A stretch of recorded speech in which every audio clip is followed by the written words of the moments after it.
Hello there YouTube, my name is Chuggy and today I am playing some Battlefield 3, playing some Conquest Domination on Donya Fortress, and guys, this is a video I've been looking forward to making, let me say that.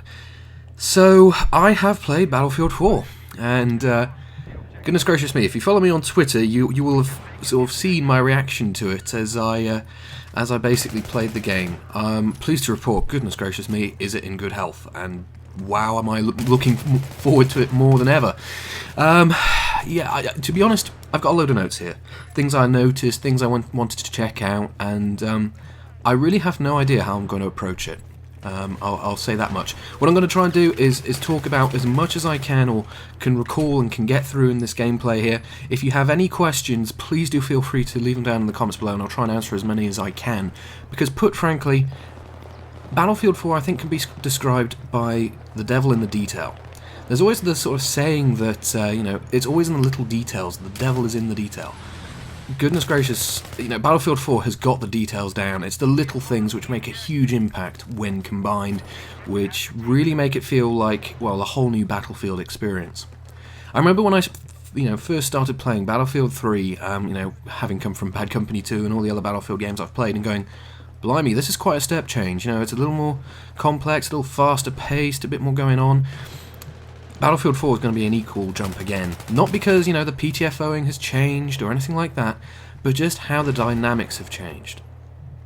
So, enough sort of dancing around and talking in meta. Let's actually talk about some of the juicy details. So, at Eurogamer, I had the pleasure of playing the game, and I actually the chance to play it twice. I played it once after about an hour and a half queue, Conquest on a map called Zavo 911, I believe it was called. A little lovely map, about, 600 meters from sort of end to end. It's an abandoned tank factory set in a forest, and it was a 4-flag Conquest variant that I played, and it was kind of a very similar setup, I'd say, to Karg Island, in terms of you had two enemy bases sort of on the outskirts of the core of the map, then two sort of key bases pretty much alongside each other in sort of, as it was, the factory area. The thing with the map, which I noticed straight away, was that it was all about getting from cover to cover. This particular map, you've got these two big buildings, evidently if you're going into the story of things, probably where tanks were produced, but there was a lot of open ground to cover. And really the teams which would win and do well were the ones which would get to those flags, basically, get to the cover, get hidden as quickly as they could. And I'll admit, the two games that we played, unfortunately, I was on the losing end both times, but I was MVP both times. Not because of, I was playing well or anything like that, but just, I think I was lucky, to be honest. So much has changed. I think a lot of people were kind of, trying to feel their way around things.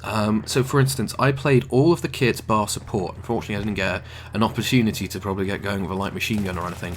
And there's just little changes to everything. So, for example, one thing I noted straight away, and it's going to be a huge difference to everyone as they play Battlefield, is all the weapons are even more characteristic now as they were before. So I found that the assault rifles, for instance, were only really effective to maybe 100 meters. Now, guys, don't freak out when I say that, but this was just from sort of the brief amount of time, maybe half an hour, 40 minutes I had a chance to play around with the weapons and the configurations and whatnot. The assault rifles, they kicked, and that's true actually of all the weapons I used. There's a lot more recoil now in Battlefield 4.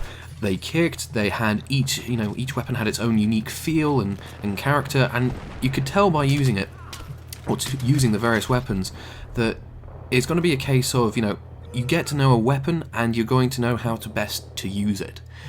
So I used I think it was the AK-12 with the assault class, and it's kind of suited me as a weapon, not the greatest rate of fire, but packed a fair amount of punch, but recoiled.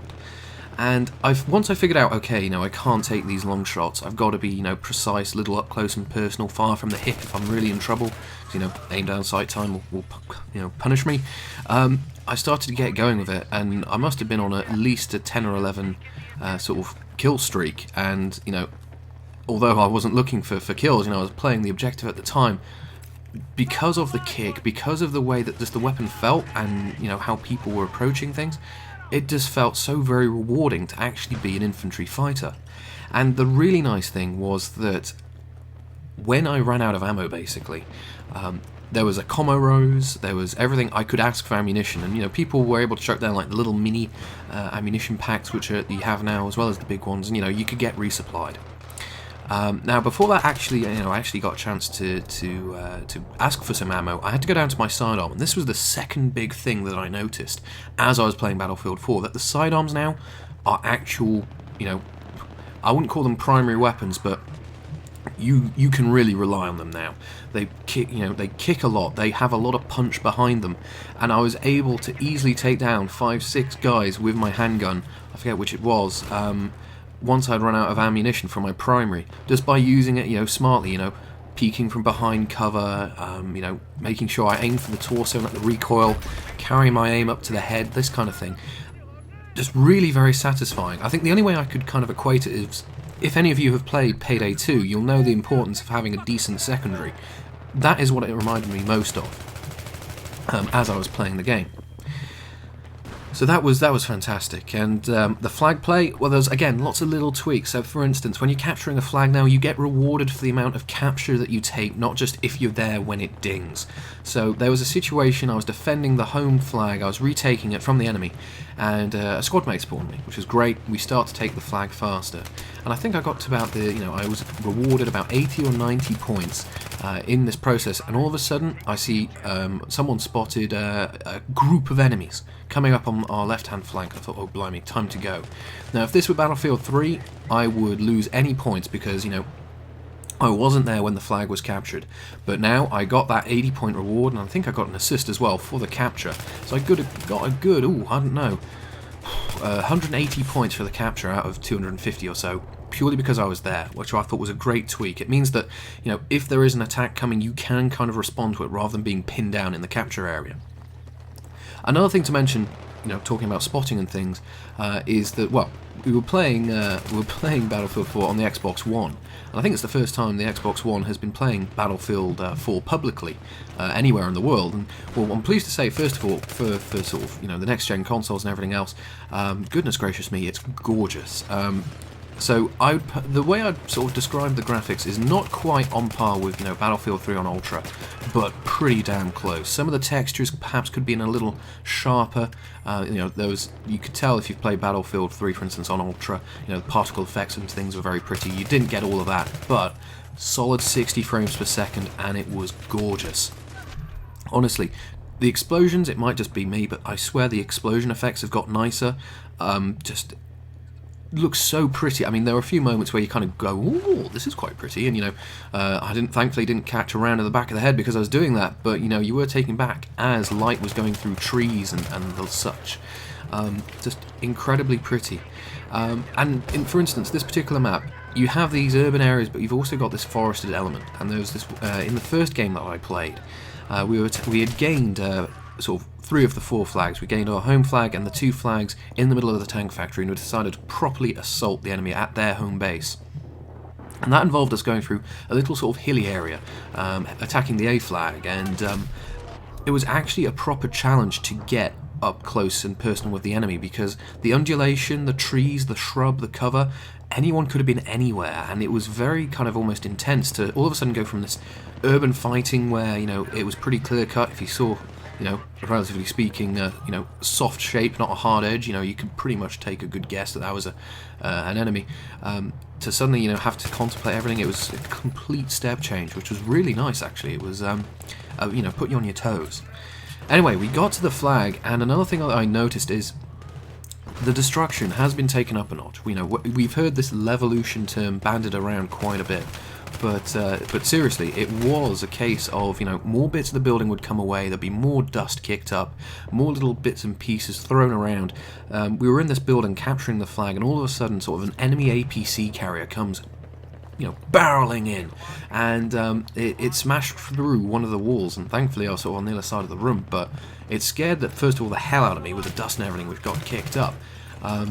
But once it all sort of settled down, you felt very vulnerable. The building was it wasn't falling down or anything, but it was opened up a lot more than say before. If you were playing, say, Karg Island, you're playing some Conquest on there, And obviously at the B flag, there's obviously, this kind of destructible office building. You can take those corners out. In this, I mean, admittedly, I only had the situation happen to me the once. It seemed like an organic, if your chunk of the wall came out. Nothing scripted, nothing preset, which was really nice. Anyway, so this flag capture didn't go our way. We did capture it, but unfortunately an enemy tank came up, and this was a really interesting test, because all of a sudden I was playing Recon at the time, and I'm like, okay, I was shot, killed, moved on to the engineer, and the engineer was an interesting test for me. So first of all, the engineer no longer has carbines as a primary weapon. Carbines are an all-kit weapon. I'll come back to the interesting thing I found with the carbines, and why I chose this gameplay in particular in a moment.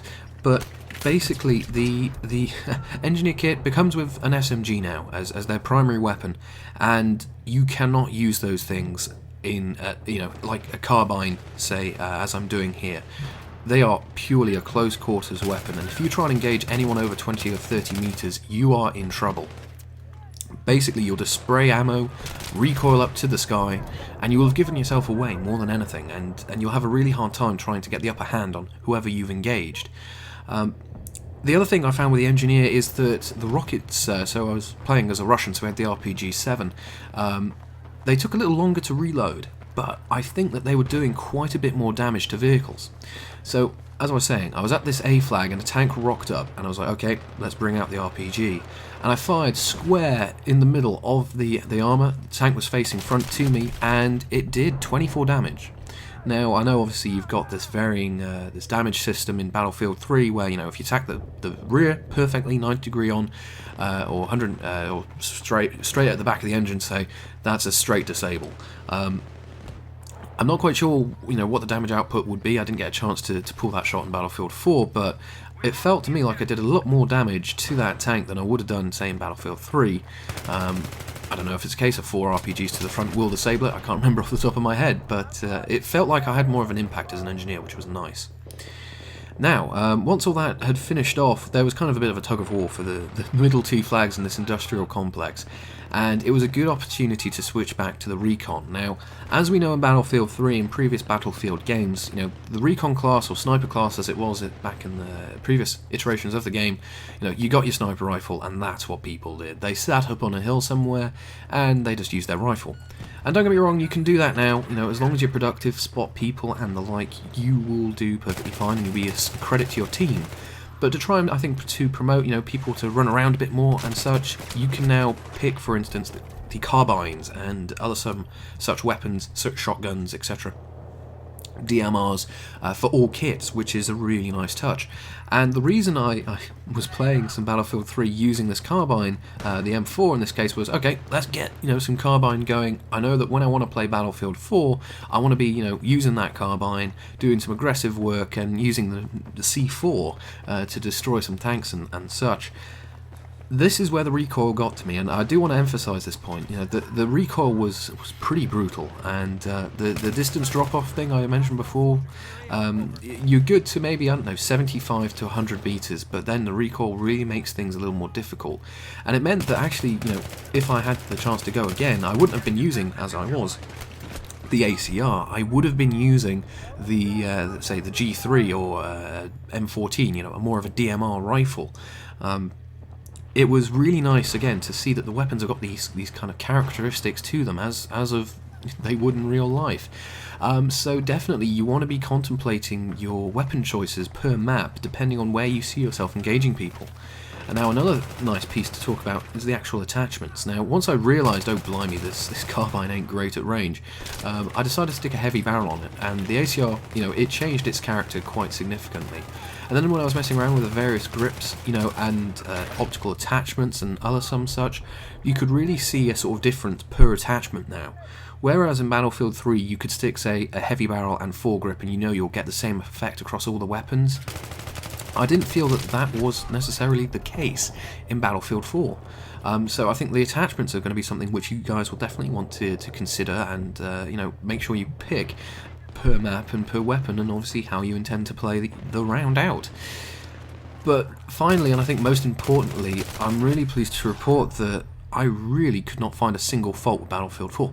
So admittedly we were playing on a LAN, and everyone will have very low pings, but the net code was superb. The bunny, so one thing which really hurt me in Battlefield 3 is if you're being shot at, you could bunny hop away, and just by net code, and obviously, people's aims need to be particularly good to follow a moving and hopping target, you could dodge bullets and, be a bit of a sponge.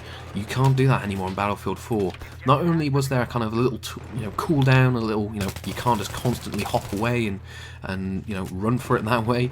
You'd hop, then you need to take a few, steps before you could even consider moving, and I think I didn't even jump as far the second time, so a little cooldown thing there. The actual netcode, if you got hit and you felt it. So there's one particular moment in the second game where basically the enemy had us properly on the run. All we had was our home base, and we were trying to cover this massive open ground expanse. And there was a guy with a light machine gun. He was taking cover behind a small sort of pillar, and I thought, okay, I'm going to try this bunny hopping lark out, and can I do this? Not only did I get halfway across and fail miserably, but when I was returning fire to the guy with the light machine gun, not only was I a bit inaccurate, but the rounds which did hit him, around the shoulder, into the arm, they counted. They really did, and we basically traded in the situation, in the scenario. But it was really encouraging to see that, perhaps the same old techniques of, bunny hopping, being able to spray and pray on the go really easily, won't be as easy in Battlefield 3. And finally, the other thing to bear in mind, I've mentioned that the recoil is massive.